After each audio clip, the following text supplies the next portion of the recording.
Hello, everybody. Thank you for tuning in and watching us. We are the real short box, sexy version of the real short box. I should lower my voice a little bit and talk slower to you, all romantic like. Mm. Oh yeah.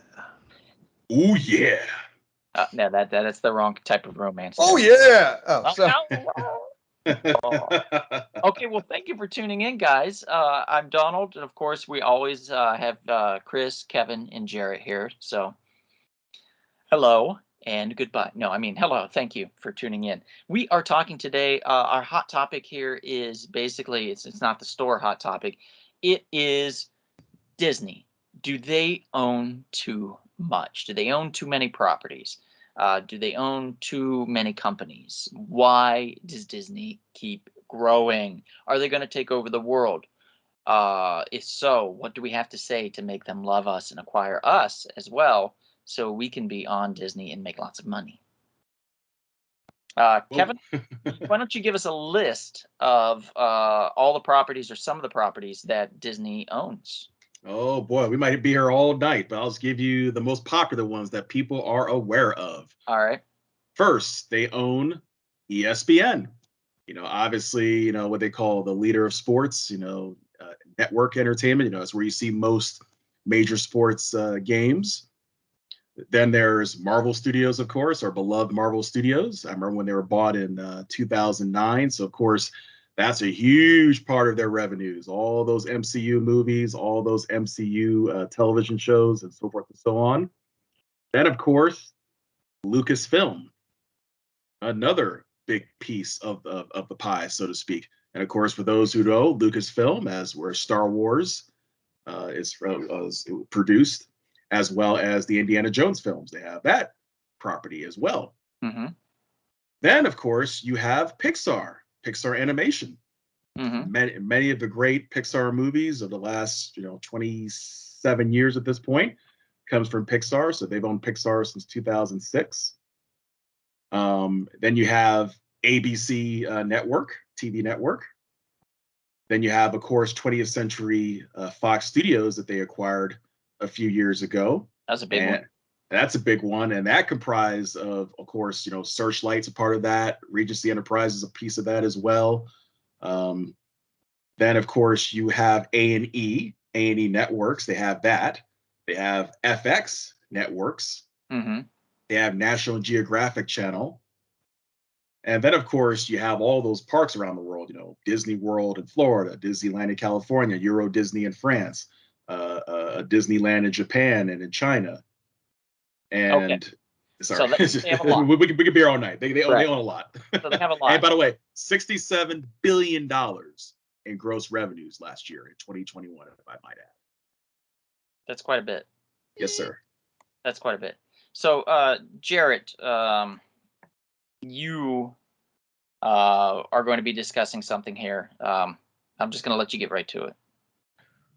yeah, I think I was going to talk about when is it too much? Is it too much? Or, when do we cross that line? I want to say we're there if we're not super close. I mean, at first when Disney bought Marvel and bought Lucas, it was kind of this golden age of like, wow, like all the things I love are in one toy box, and they get to all play together. And it sounded really cool. And for the most part, I will say it is really cool. They've done an amazing job creating the MCU and imagining the Star Wars universe, at least with the TV shows. Not the films. I don't care for the latest films. And Pixar. Yeah. And then you got Pixar all in there too. Pixar, I always kind of, because they started out so early together and then went away and came back. And then yes, the networks and all that stuff. And then of course, Fox is huge. It's not even that I want some competition, which I do. I think anything good grows from competition of when somebody's trying to one up the other person, especially in arts. And I just feel like because they own so much, it's going to be this point of where it's like it's losing its magic.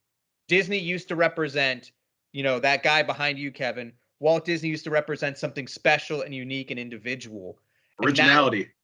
Yeah. And now it's kind of like, well, I own everybody else's imagination as well.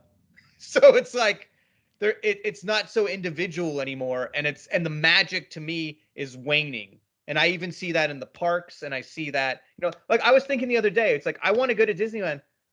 I don't want actually my Marvel characters at Disney. I don't want to go to a Marvel world in California Adventureland. As cool as it sounds, like I'd rather that be something else. Like I don't want everything in one thing all the time. It's too much, and I don't appreciate it as much. Yeah.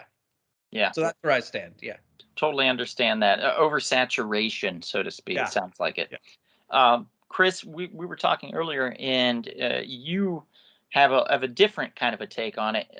So if you were Disney and you were going to be acquiring new things, new studio or new projects or new whatever, what would you look at next? Like, what would be the big thing that you would look at? Well, I think one of the things that that I've heard and that I think is smart for them is they're trying to take some of the companies that they have and expand on those more.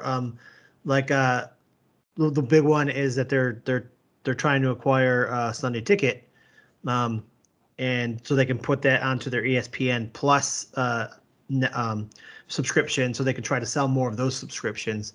Right now, a lot of people can get them through like the Hulu, Disney Plus. Chris, real quick, what is Sunday Ticket? So that for Sunday, those that so Sunday Ticket it's a subscription service you can pay for to see all of the NFL games throughout the season. Oh, okay, that's a big one then. You can see every single game, and you can see. So if you're not in market and you want to watch your team play, like for me, if I want to watch the Detroit Lions, I'd have to, unless they're on national TV, I'd have to have Sunday Ticket to be able to watch it. And so Disney is trying to acquire this service to put on ESPN Plus. So have it rather than a subscription service. I don't know if it would be like an add-on for ESPN Plus or if it would just be part of their subscription. But if it's just part of the subscription, it's a brilliant plan to sell a lot more subscriptions, because ESPN Plus is probably the red-headed bastard stepchild of the three channels you get with the bundle, which would be Hulu, Disney Plus, and ESPN Plus.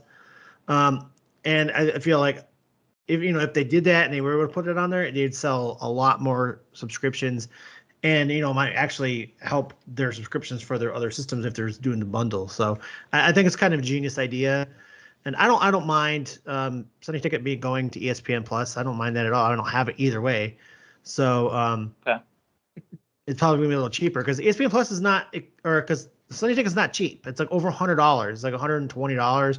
Oh wow, $150 something. It's expensive. Okay. I'm thinking it'd be more affordable on there. I wanted to bring up really quickly, since we're talking about like new acquisitions for Disney and stuff. It makes other studios and other properties nervous, and rightfully so. I think whenever you think of a big Disney rival, you naturally go to now anyway. You go to DC Comics. You think Marvel with Disney. You go to DC Comics and you think Warner Brothers. And you think Warner Brothers is a natural rival to Disney now. And the question is why hasn't DC Warner Brothers been able to create the marketability that Disney has with their Marvel properties, and how they can fix that? I think we've talked about this off screen before, and I think it's Kevin Feige, who is their number one guy, their kind of go-to for everything.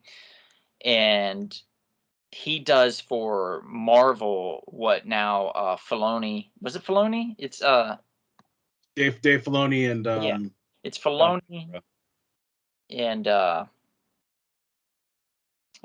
Jesus, what is his name now? Favreau? Jon Favreau. Yeah. Filoni and Favreau do for Star Wars, for the Star Wars universe in the television form, what they're doing for that. So I think Warner Brothers just needs to find somebody that can head that. I don't think Jeff Johns is the answer. I definitely don't think Zack Snyder's the answer. I think whoever it is, they haven't found them yet. I honestly would lean in pretty hard on James Gunn and be 100%. like, Yes. 100%. Yeah. And if not James Gunn, may I nominate Donald McKinney III, Jared Galante, and Kevin Green? oh, Yeah. yes, this Well- is trifecta. Yeah, we'll write it. Sure. Isn't he already adding a third or like another spin-off from Suicide Squad into that world? So he's already kind of doing that. Yeah, I believe so. Well, he's I got don't- Peacemaker. He's got Suicide Squad. And I read a story a couple weeks ago that he's doing another show from another character. But I don't think it was announced who it was yet. Okay. I'm hoping it's Polka Dot Man myself. Wouldn't that be something? I mean, like to make the Peacemaker a character that everybody kind of loves after showing how villainous he could be. I think that's really cool. I think Yeah. it's a really good idea, and I like it. And I think James is a really smart guy and I think that if you start with James and you kind of let him build that world out, then you can start hiring in new talent to work with him, Yeah. learn, and to build out then from there. So you can slowly, meticulously create this new universe of characters that everybody didn't know before but now know and love. And that's important for DC because they have such an extensive B, C, and D level list of villains and heroes. It's insane. They don't tap that market. Marvel does a really good job. Marvel Disney does a really good job of tapping that. Batrock the Leaper. I mean, who would have saw that coming?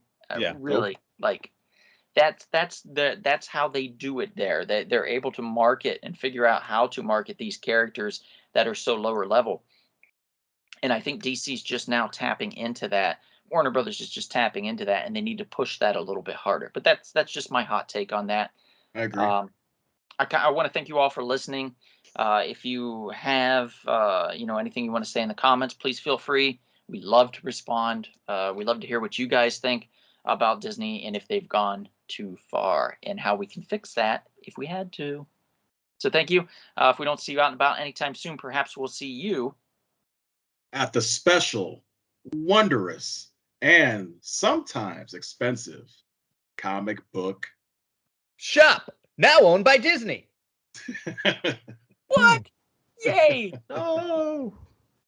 Hey, everybody. If you enjoyed everything you saw, please make sure to like and subscribe. Love you.